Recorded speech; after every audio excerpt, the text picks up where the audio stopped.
Thank you very much indeed, Michael. Okay, everybody put your hand up for me, please. Great. Now, who has something in their life that they would like to change? Fabulous. Could be a small thing.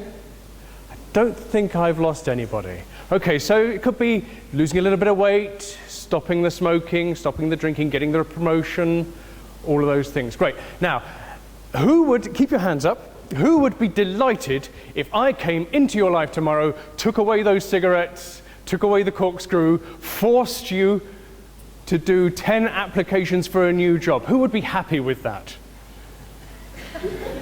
Some of you are very highly motivated people. I will come and I will, at a very reasonable fee, come and be horrible to you tomorrow. That's fine.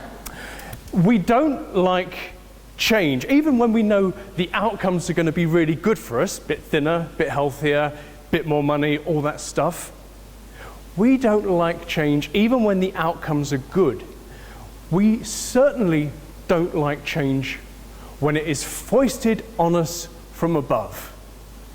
We all care for the environment, but what a fuss we all made when they brought in that sodding 5p carrier bag charge, did we not? And yet, under my sink now, there are no carrier bags.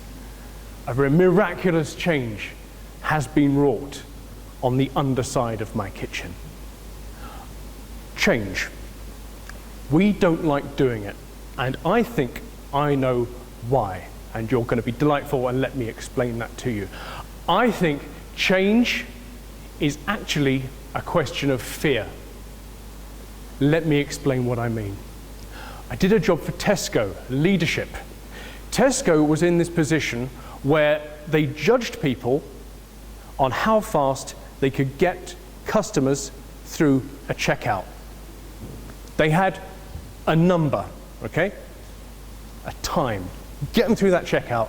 And then, if your number was small enough, you were good at your job. You could tell the customer to F off as they went through your checkout, but there's no box to tick for that in Tesco. They were just very happy with people going through the checkout very, very quickly. We went in and said, actually, we have to change. We have to do something called customer service now, where you're nice to customers. You know, that stuff where you smile.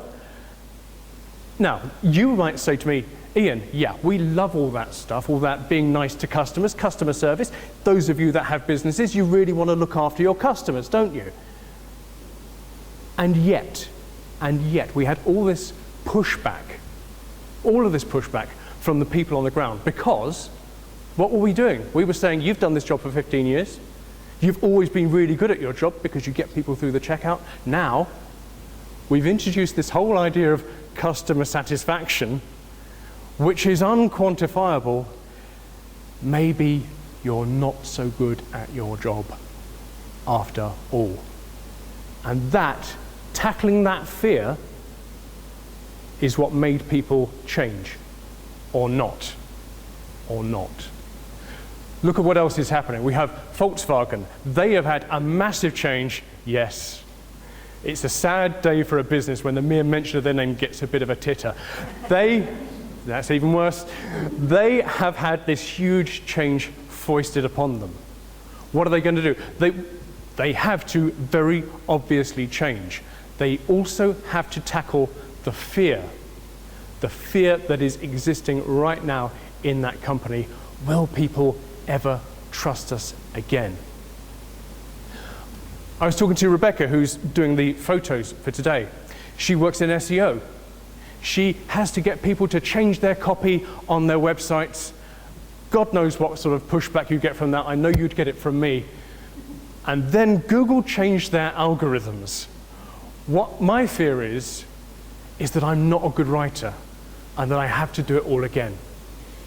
So, if you want change to happen in yourself, or in the people that you lead, or if you feel change being foisted upon you from above, all I will say is identify the fear and tackle it in a sensible way.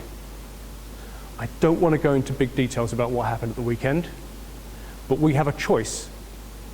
We have a choice between how we respond to the events in Paris. We can either do the thing that feels good, go in with guns blazing, literally, or we can identify the fear of change.